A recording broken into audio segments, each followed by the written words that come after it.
Good evening and welcome to Gator's Garage, the home of all things historical and science fiction gaming in and around the great city of Savannah, Georgia. We have with us tonight our good buddy Randy. Say hi to the folks, Randy. Hey, everybody. As you can tell, I'm on my laptop again. Woohoo! Hey. Yeah, we did one show, I think, where you were on your phone, and then last week you were busy, and so I did what did I do last week? I did something. It was fun. Everybody enjoyed it. So that's what we did last week, and then of course this week it's back to me and you. So there you go. I think Randy just likes to see every now and again if I can carry on without him. Randy, what would I do without you? Gotta say, Randy still has to teach me how to do that dynamic intro he has on his channel, 1944 Bolt Action or Bolt Action 1944. Yeah. Yeah. That I am coveting your intro, Randy, just so you know. If it disappears, you'll know where it went. But hey, welcome to the channel, folks. Before we get too far, I know all the YouTube guys tell you this, but it really does help. Like, subscribe, share. That's how we grow the channel. We're up to a little over 300. My goal is to hit at least hit 1,000, and we got a ways to go. If you like what we're doing, best way to support the channel is buy some merch or buy us a cup of coffee at Ko-Fi or Patreon. $5 a month, and you can keep me well hydrated, which is always a good thing. Tonight, we're doing something a little different. You'll notice my backfield there is not Bolt Action. It is Black Powder, American Civil War. And, of course, Gator Games and Books because it's just cool. There we go. So, Randy, I'm so jealous, got to go play Black Powder with our good buddy Chris Green, an absolutely fine gentleman. Yes, he is. Yeah, and plays just everything. My kind of guy. And like I say, how long was the ride up to his place? It's like an hour and 20 minutes. Oh, okay. So you're a lot. Of course, you're like 2 hours from here, aren't you? 2.5 hours. Yeah, I knew it was a good long hop from me to him. So wow, that's pretty incredible. I don't know. Maybe next time I can drive up to your place. We can drive up together. I don't know. Depends on whether or not I can get someone to watch the urchins. So there we go. So let's talk about Black Powder. So y'all may not know now, Randy, you and I have been playing Black Powder. Gosh, how long? 10 years? Oh, gosh. Yeah, a long time. Yeah. See, it sounds right because we started playing back in Waycross Gaming Community. I think we did Black Powder, and I think we played around a little bit with Rebels and Patriots, which I could do a whole show on Rebels and Patriots. I think I finally figured out how that game works best. But we definitely fell in love with Black Powder. For those of you that don't know, Randy, you love your monster games. Yeah. So I was a lay historian on Civil War. Going up through high school, I wrote papers on it. I just dove into the Civil War, and I played a lot of the like the battle cry you see up there, and then the board game Gettysburg. I played a lot of these little games, and then when Mike showed me Black Powder, I'm like just salivating. I was like, "Wow, this is awesome! This is freaking awesome!" So I've got 1,500 minis in Black Powder right now. Of course, we started playing it right away, and it was just amazing. I just kept building my minis. Yeah. Of course, now they're all in 20 mil, and I got some of that stuff from you, and some from the. I painted a bunch. I think I had COVID, and I painted a bunch during COVID when I was on lockdown. Right. Right. But I think I'm gonna try to sell all this stuff off and get into the 15 mil. Yeah. Yeah. Well, and it's going to be interesting looking at the game that you ran today. So I'm like you. I've got a bunch of the 15s. I don't have any of the 28s for Civil War. I do have for American Revolution. And that's where that other game, Rebels and Patriots, really shines and shows well. So I kind of want to go the other direction. I want to get at least a little bit of 28s because there's some different ways that I like to play Civil War.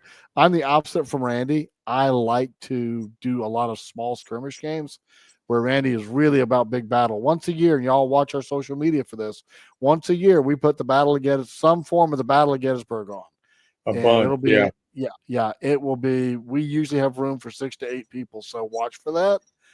It is our other passion after bolt action is black powder, and I mean I've got black powder American Civil War. I've got the Napoleonics. I've even got pike and shot, which is not black powder but very similar. So yeah. Oh, and I got the American Revolution. I've actually got Yeah, a couple I of the wish I brigade could play boxes. AWI. I really like the whole Yeah, thing about it. yeah. So it's really good, and so the battle and this is again if you're wanting to get into black powder and get into the war between the states and get into either epic or 28s, this one's a good one to start from. Now, Randy, this was from the intro book, right? Or Yeah, from Glory Hallelujah? no, this was actually from the intro book from the Epic. Uh, I think you had given me that at Yep. one point. Okay. So Chris Green, I go over to his place and we play. Of course, I had to retrieve my laptop, but I wanted to get in some practice with my bolt action, and I told him we'll run some Civil War, and I'm looking at it, I'm like, well, you don't have the time or the space to really set up, a big battle. So I'm looking through, I'm trying to find a small engagement, and I ran across this one, and it's only 2 brigades per side. Perfect. I mean, it was just perfect to do something, and we played in like 2 hours. Oh, Which is love really that. good. We got 6 turns in 2 hours. So you played it turn limited then? Yeah, it was 6 turns. Yeah. Okay. They didn't have a turn limit in the scenario, and I think Right. most of the ones that I've run from the main book and all, and Glory Hallelujah have been 6 turns, maybe 7. I think. Isn't that correct? Well, we tend to turn limit it. Officially, the game you played a break point, which can make for a much longer game. Oh yeah. I think in some fairness and again, it was one of the brilliances that made Games Workshop grow like they have, is they put, a turn limit on these games. And so I kind of borrowed that from there. Bolt action, of course, is 6 to 7 turns. Yeah. And we've started doing that with black powder. And we have found that it, again, 2 hours, small battle, you're done. If you read the black powder rule book, especially the big one, it's pretty obvious. These games have been written for guys that have all day Saturday and an entire gym to put tables out on, because black powder was originally written for 28s with 24 miniatures to a regiment, 3 regiments to a brigade, and then 3 brigades to a division. And it wasn't uncommon to have 1 or 2 divisions. I mean, it's just obscene the amount of troops they put on the table in 28 mil. Roll forward and you get guys like me and you that don't necessarily have all day. I mean, even Gettysburg, I think we limit to about 6 turns or objective. And I think it plays a lot faster. So good call on that. There it is. I'm looking. If you guys see me looking around, I'm looking for my mouse, which I have in an odd place. So there you go. This was the battlefield itself. And Randy, did you do any backup, any research on the battle before you played, or?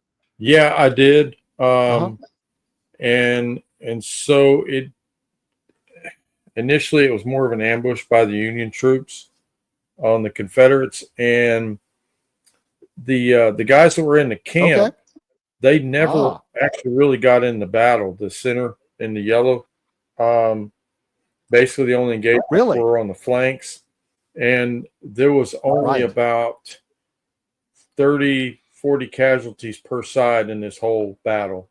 There was roughly 5,000 troops per side engaged. So that's low.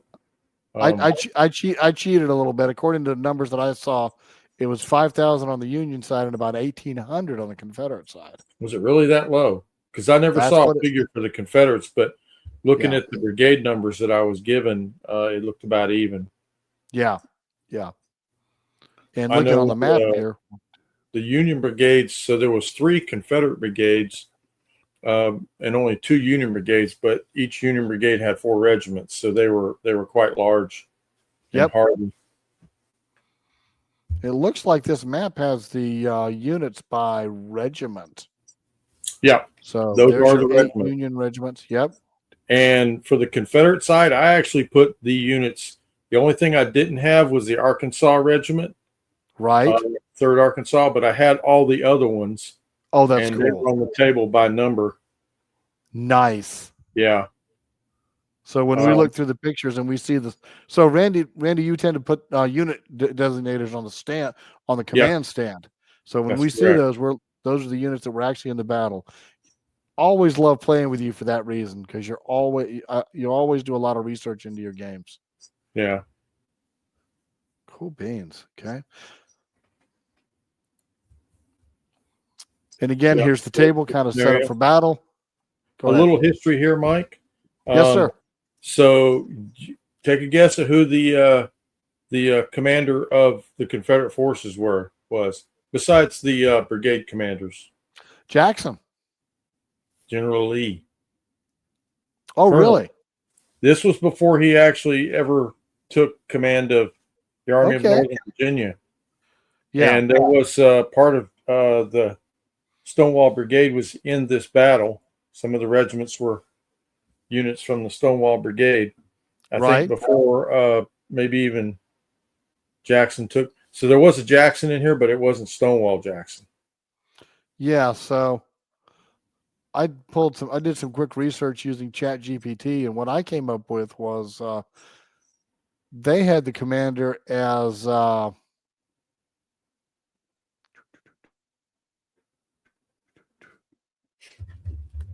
if you go on Wikipedia, it wasn't Lee. It was actually Confederate commander was Brigadier General Henry Jackson. So they may say that because Lee. I just read about the West Virginia campaign in Strange Battles of the Civil War. And Lee was not really in a command role in West Virginia. He was in an advisory role.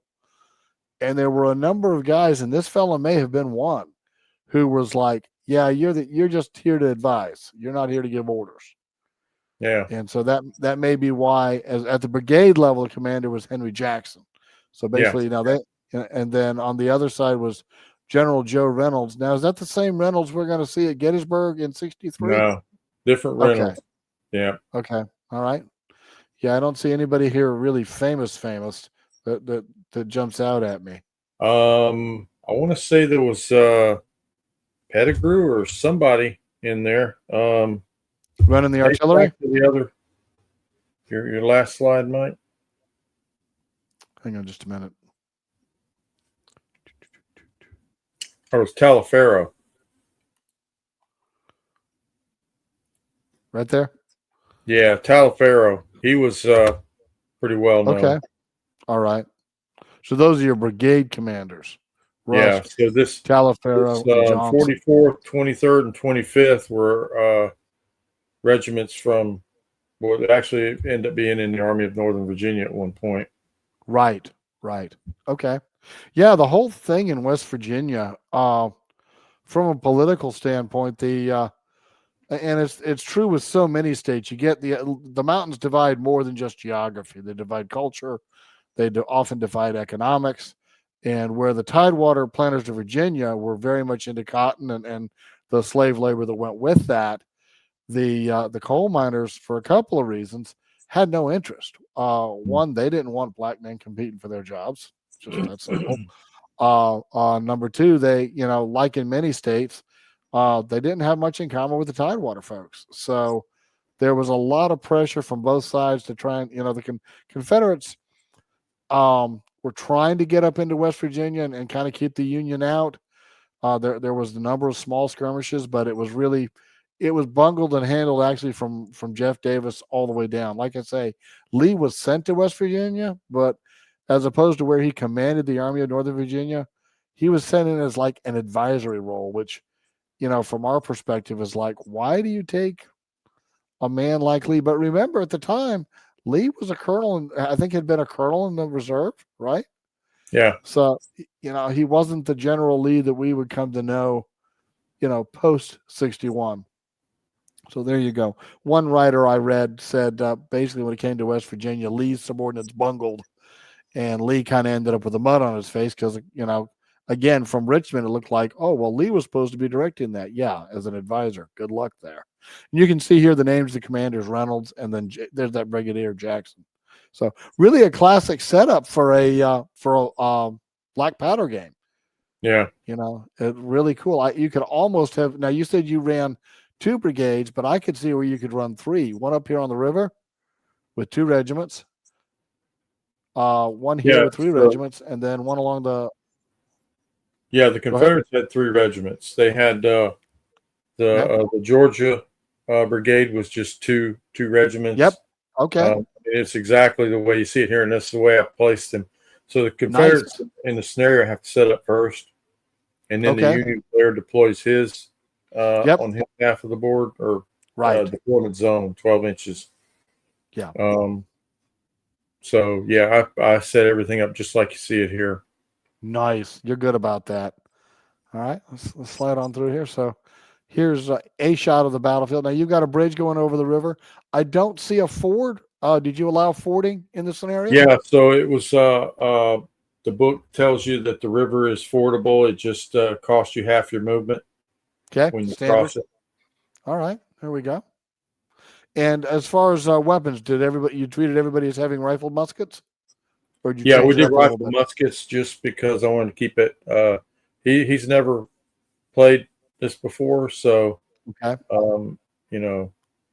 want to try to keep it as basic as possible. All the artillery was, I think, 6-pound smoothbores. The Unions did have a bit of an advantage because they had 6-gun batteries where I had 4-gun batteries. And how did you model that? Firepower in his artillery. Okay, just more. More. Yeah, and that's actually covered in the book too, I think, which is really cool. And if you're, go ahead. Look how cleverly he placed his artillery too. Oh yeah, yeah. He did a really good job with deployment here. Yeah. Well, Chris is like us. He's been playing a couple of years. Yeah. So yeah, I love playing with somebody where you don't have to worry about coaching them on tactics. Just teach them the rules. Now, trust me, Chris has played. Well, he plays that Art de la Guerre, which is a rank and flank ancients game, and the application of tactics during the Civil War was just coming out of linear tactics. So definitely a good fit. But yeah, if you if you got any interest in Civil War, Black Powder is a great one to look at. That epic game. Either starter kit's just like awesome to start with. Good shot of the battlefield here, Randy. Yeah, and you've got everything laid out now. Walk us through the deployments. Yep. So if you look on the far right, of course I didn't, because the book wouldn't only allow us to deploy up 12 inches. The Georgia regiment would have been up here in the curve of the river on the right hand side. Yeah, but I pushed it. I stayed within the book deployment area. Okay. And so I did. You can see where I got my artillery placed in pretty good shape. Right. The Virginia regiments in the center, the 2 Georgia regiments on the right wing, and then the Arkansas and I think a couple of Virginia regiments on the far left. Cool. Yeah. And then he chose to he could have tried to overload one side, but he just basically did a straight across the front deployment. Yeah. He got his artillery in really good firing lanes, if you can see both of his batteries. Yeah, good clear lanes of fire. Oh, by the way, what was the victory condition? Okay, so victory conditions is controlling the bridge, the center of the board. Holding that is worth 2 points. I came up with this because there really wasn't a clear. The book only said as per standard victory conditions in the core book, which is basically breaking the other army. Right. But I knew we didn't have that kind of time, so I allowed 1 point for every broken brigade. Awesome. And 2 points for the bridge. Okay. Yeah. Brigade or regiment? A brigade. Yeah. Okay. Mm-hmm.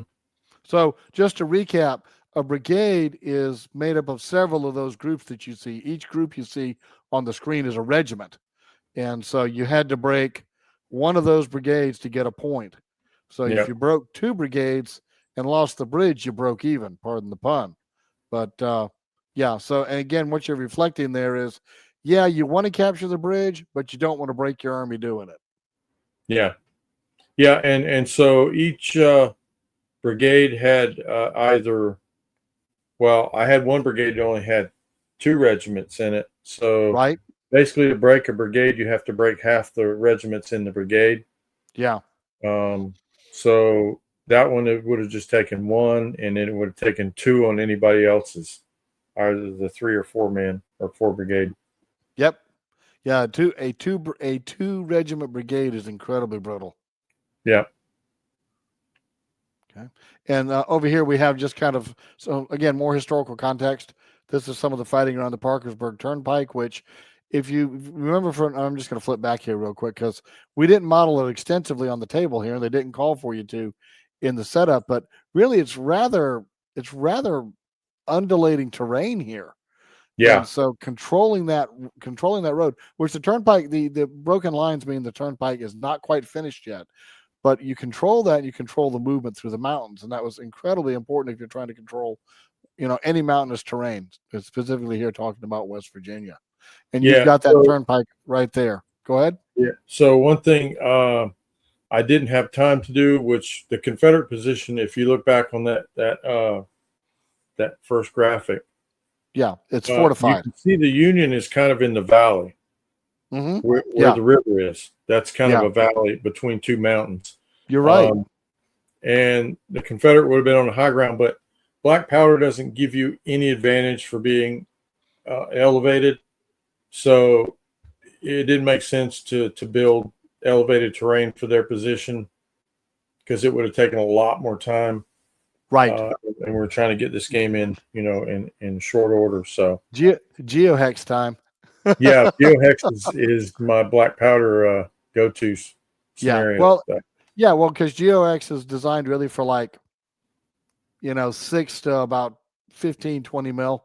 So yeah, it blends well. You can use it with 20s, but when you're playing 20, or you can use it with 28s, but it really is it's designed for those smaller scales. Now that being said, there is one advantage in elevation in black powder is for artillery. Yep. If you're a level above your infantry, you can actually shoot over it. Yeah. Unless you got howitzers, then it don't matter. But in this case, that's why we both deployed our artillery in between brigades, because we needed those firing lanes. Right. Okay. Also known as the Battle of Camp Bartow. Many of the battles during the war between the states have 2 names. Like, of course, Gettysburg is just the one, but I'm thinking Antietam is also known as because it's Antietam Creek. It's also known as Sharpsburg. Sharpsburg, yeah. Yeah, I think the Confederates tended to name battles after the nearest village or city, and the Federals tended to name battles after the nearest land feature. I think that's how that broke out. Creeks and stuff, yeah, like Bull Run and Manassas. Right. And as I say, the winners write the history books. There you go. October 3rd, 1861. So we're in the fall of the year. Beautiful weather for anything you like to do, including fighting, I reckon. The color of the terrain just kind of fits the time of year too, doesn't it? We were talking about that when I was loading the pics about how yellowed it was. You got fall color, yeah. Right. Very serendipitous there. Got the fall haystacks, which the haystacks would have been, pulled aside and ready for harvest. So yeah, that's pretty cool. Historically, kind of an inconclusive battle, but a lot of fun. Again, a small battle. So if you're looking to learn the game system, this is a great intro. Randy, I'm going to have to set this one up and run it now. I'm all excited. It's a great scenario. It really is. Yeah. So you notice a lot of disordered markers. Yes. We were rolling 6s. Well, of course, I had my white dice out. We were rolling 6s like crazy. So everybody was getting disordered all across the board.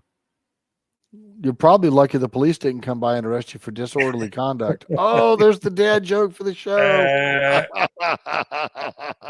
So yeah, so one of the uniquenesses of black powder is it's based loosely, honestly, on the old War Master system. Both of them were written by Rick Priestley, and so your base to hit is 4+.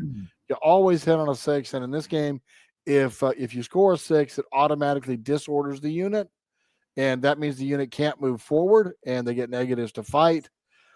They can recoil, but if they recoil, they stay disordered. So yeah, it's no bueno if you get disordered. Then you got to make those tough choices. Do I stay here and try and reorganize my troops, or do I take a step back? And if you're running a turn limited game, wow, you pull those guys out of line, and they're out of line for a couple turns. So there you go. Yeah. Okay. So we had all the command ratings were 8. Okay. Which was on the low side. So we had a lot of failed orders too. So pushing up just it ended up doing a lot of shooting. Eight's on the high side. It's 8 or less, right? Yeah, no, 8 or less. 8 is kind of the average rating. 9 is up there, and then I think 10 is like the highest you can get. That may be it for the war between the states. Yeah, that 8's. Yeah. 8. Okay, you may well be right. Okay, so you guys were failing a lot of order tests. Yeah. Okay. This brigade you see here on the left here. Yeah, they just never. The farthest I got up was the stone wall on the second corn hayfield. Right. And once I got there, he was actually able to cross the river, and I think on turn 6 is when he charged me. Ha! What a fun way to end a game. 6 bayonets. Love it. Love it. Now, sometimes, of course, we'll house rule that we give somebody a free move. But I assume you guys didn't do that for that game. You played it literally by the book. Yeah, the initiative, the free move on initiative, we used that. Okay. Nobody was in column, so there was no, automatic there. Right. That's a good point. And then your initiative distance was what, 12 inches, right? Because you were using standard measurements? Yeah. Okay. And so he ordered a second charge on the last turn. I had gotten the regiment up just on this side of the river, right? The ridge, and he was within 12. So he tried to charge me with that one, and he failed his command to charge. So hate it when that happens. That's always the tough thing. Do you try and charge, take that incoming charge fire? Or if you're within 12 inches, do you just make an initiative move up and then fire at him at point blank range? We sometimes have to make similar calls in bolt action as well. One of the things I was going to say is when he did Hail Caesar, they actually allowed one of the optional rules that's written into Hail Caesar is to allow a free move if someone fails. So that's kind of cool. Definitely speeds up maneuver. Yeah. So the charge he did on my left over by the stone wall. Yep. He actually got 3 moves. So he was able to move through the woods, cross the river, and make contact with the wall. Nice. The one in the center, he would have had to make at least 2 moves, and he failed his order on that initiative roll. Hate it when that happens. I think he even tried to roll it with his CNC, and he failed that one too. Wow. Yeah, this is definitely a game. Go ahead. He got a blunder too.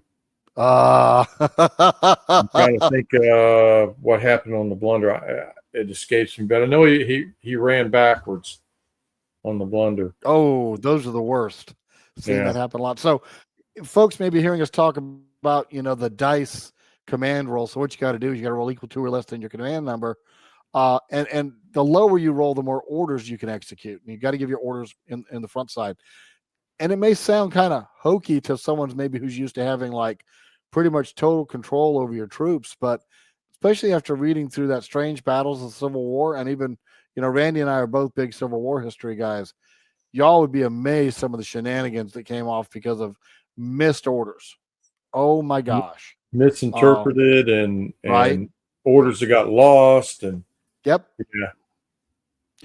or commanders that decided to exercise their commander's initiative at the wrong time and either hold or move forward.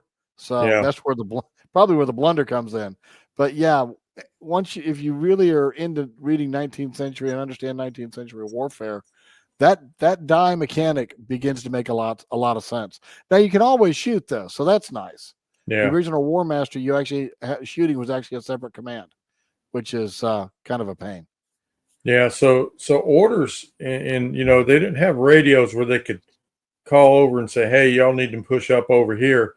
They had to send a guy on a horse with a written note, to another commander to tell him, "Hey, do this." Yep. And so that took time, and things happened, and the courier could get shot on the way there. A lot of things happen. Yeah. There was one of the stories I was reading where an attack went forward because Lee had sent the order over, but the guy writing the order down did not write down the time. And so it took like an hour or two for the order to get to the commander, and there was no time on it. So he executed the attack. Well, 2 hours ago, that attack was a good idea. Yeah. Now it was bad, and it actually cost him the battle. So yeah, it really made me appreciate the whole die mechanic that we operate under with black powder. So the two forces involved, Commander General Joseph Reynolds, about 5,000 men, again, according to my research. There's his three brigades. Now I didn't see cavalry on the field. You just had them dismounted. So there was no cavalry in the scenario in the book. Okay. It was all infantry. Okay. So, and I thought trying to introduce cavalry mechanics to a new player would really slow it down. So I didn't bother trying to put cavalry. Yeah, I think you're absolutely right. So I know when I teach the game, I teach it actually. That's why I'm looking at this scenario. This may become one of my new go-tos to run. Easy to set up, easy to take down, easy to teach. It's one of the things I love about black powder is, it's very basic in its core principles. It can get a little complicated, but even at its most complicated, it's not too crazy. And I really like that. I guess you got the general's characteristics that can get kind of wonky. But man, I love it. Looks like you did a great job too. So again, you can play it in 28s and you would kind of base your guys like Randy has with his 20s. And of course you got the epic, which has the nice long lines. I know Randy's jonesing to get those. I've got a lot. I've got to get some more painted because I'm like everybody else. I have a butt ton. Confederate forces, Brigadier General Henry Jackson, no relation to Stonewall as far as we know. No. Oh, yeah. See here, and this is a direct post, 1,800 men, which seems light for fighting 5,000 guys to a standstill. But the Confederates did have the terrain advantage. So historically, the Union didn't attack with their whole army. Okay. They used just a small portion of it. I wonder why. Yeah, I don't know. I don't know. Okay. Very good. There's your four brigades there. And again, there's a cavalry unit, at least a small one, but that's been folded into the infantry for ease of play for this scenario. Okay. Timeline. So Reynolds, the night of October 2 and 3, Reynolds marched from Cheat Mountain. And of course, this looks like about how your battle went. Union kind of tried to drive up on you guys. Yeah. Tried to flank you, couldn't flank you. And it looks like, historically. So I think a 6-turn game makes sense. If you look at this, it looks like they skirmished into the afternoon. Yeah. And then Reynolds withdrew. So, yeah, you're probably looking at it sounds like maybe a half-day battle, which is perfect. Yeah, and so he, of course, he had the charge on the one flank, and then over here on his other flank, he got one of his regiments through the trees and actually started to enfilade one of my infantry here in the close to the center. So he did do a little pincer action. Okay. Not by design, because most of his center failed the activations to move forward. Hate that. Yeah. Wow. So it sounds like you didn't do anything with the skirmish rules or mixed formations. No, we didn't. Straight battle lines. Yeah. So one thing's, and I know last time I played, we had a fair amount of skirmishing going on. Yeah. But again, I had more experienced players, and that definitely changes the tempo of the game. Because skirmishers can fire, they break up into separated groups, if you will, and they can fire in any direction and measure from any figure. That really changes the tactical mechanics. The rules haven't, the way the rules are written, you can only, I think, only up to 1/3 of your regiments can actually be broken down into skirmishers, and that keeps the confusion to a minimum, or at least the carnage. Great time. So, again, final result. I don't know if you told us what was the final result. Yeah. So in the end, I think I broke 2 Union regiments. Oh, okay. But they were in separate brigades, so no brigades were broken. Okay. None of the Confederate regiments got broken. Okay. But I managed to, right at the end, I leapfrogged a unit that had been disordered.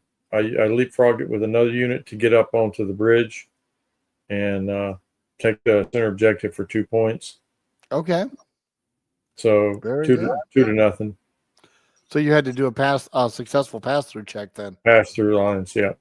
Yeah, you get luckier with your dice than I get with mine. I'm just gonna say, Mister 6 to hit, 6 to break, 6 to hit, 6 to kill. Yeah, Randy's done that 3 6s in a row. So if anybody can make a key die check, it's going to be Randy.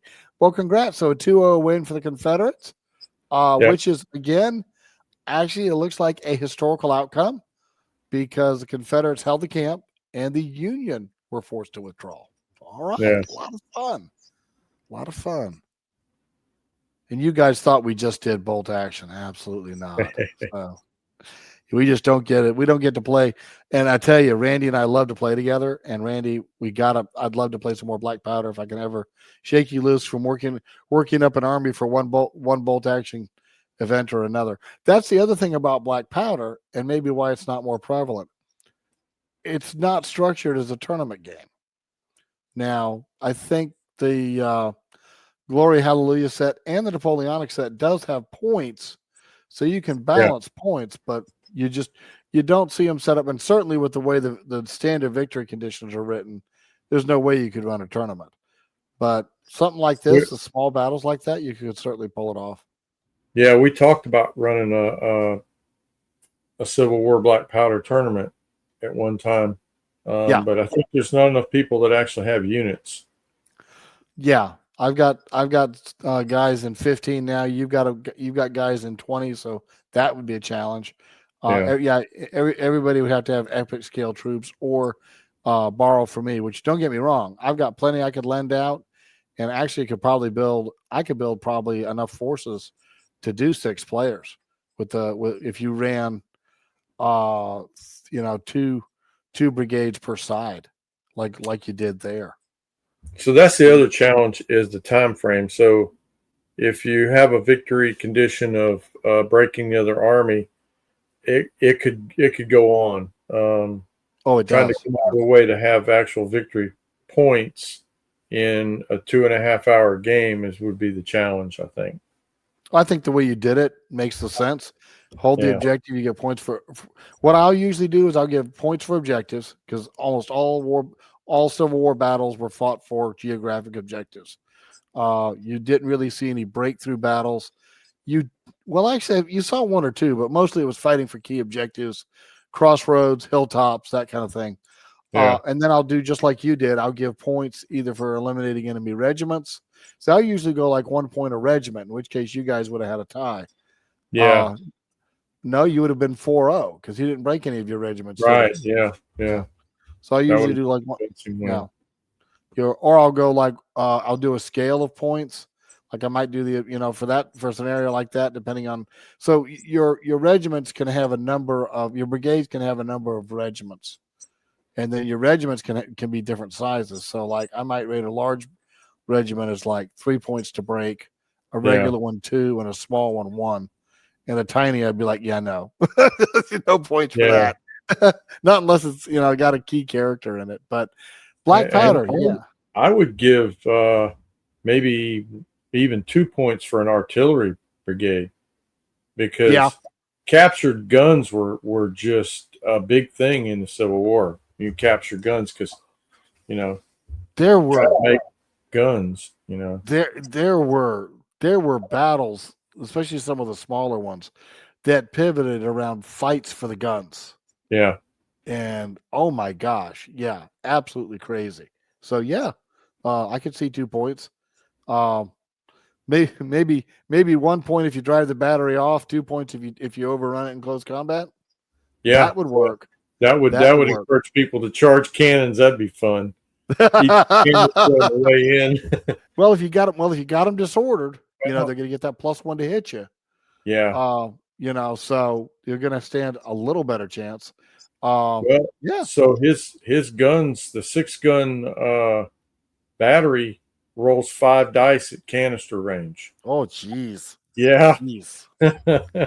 And mind you, it only takes 3 hits generally to shaken or break a regiment. So, yeah. And I think point blank you get a -1 to hit. I think you're -1 to save from artillery fire anyway, too. Yeah. So yeah, charging guns is expensive, but if it's worth a couple of points to capture, depending on where you are in the game. Now, if you can catch that battery from the side, oh yeah, that's the move to make. That's where your cavalry comes in handy. What a game! Way too much fun. It was a lot of fun. Yeah.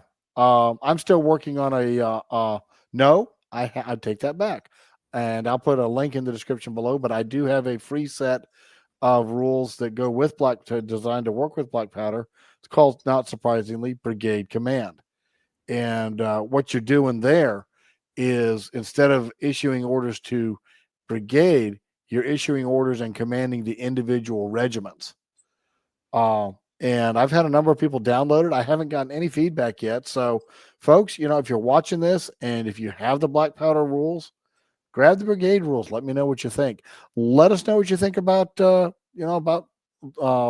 powder in general, or Civil War games in general, and what's been your experience. So there you go. All right, Mr. Randy, great job again. I'm kind of jealous because I don't get to play on as many Saturdays nearly as I would like these days. But hopefully, maybe one day we can change that. Great fun. And you and I have not played a black powder game, just the two of us, in probably since I left Waycross. That wouldn't be a bad videotape battle report to put on. That would be something I'd like to put on my channel. That would be cool. Yeah. We could run this battle, and we could either run it with your guys or we could run it with mine. I've got enough painted guys to run this one.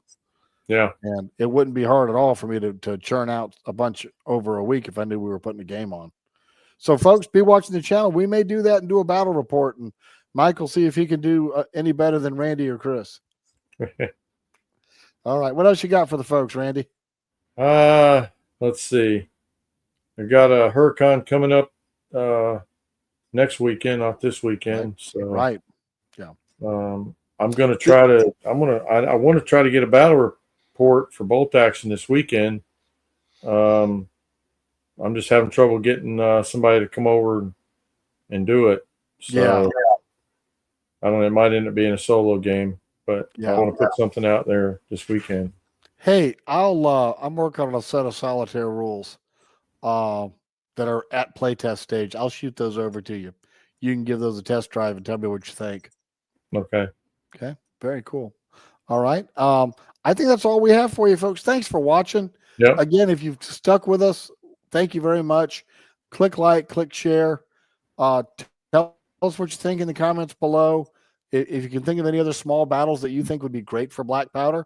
If you'd like to know more about black powder, just drop a question in the comment section. Either me or Randy will answer it. And we've both been playing it for years and years. So, and it hasn't changed. It's in its 2nd edition. It changed. I think they did a reissue 10 years ago. And I'm pretty certain there's no plans to do any kind of reissue on it anytime soon. So, if you got any questions, give us a holler. And there you go. Support best way to support the channel: buy merchandise from Gator Games and Books. We stock a wide range of the black powder. course, we stock bolt action. The boxes you saw there from Perry Brothers, we've got those in stock. Those are not Warlord, they're Perry.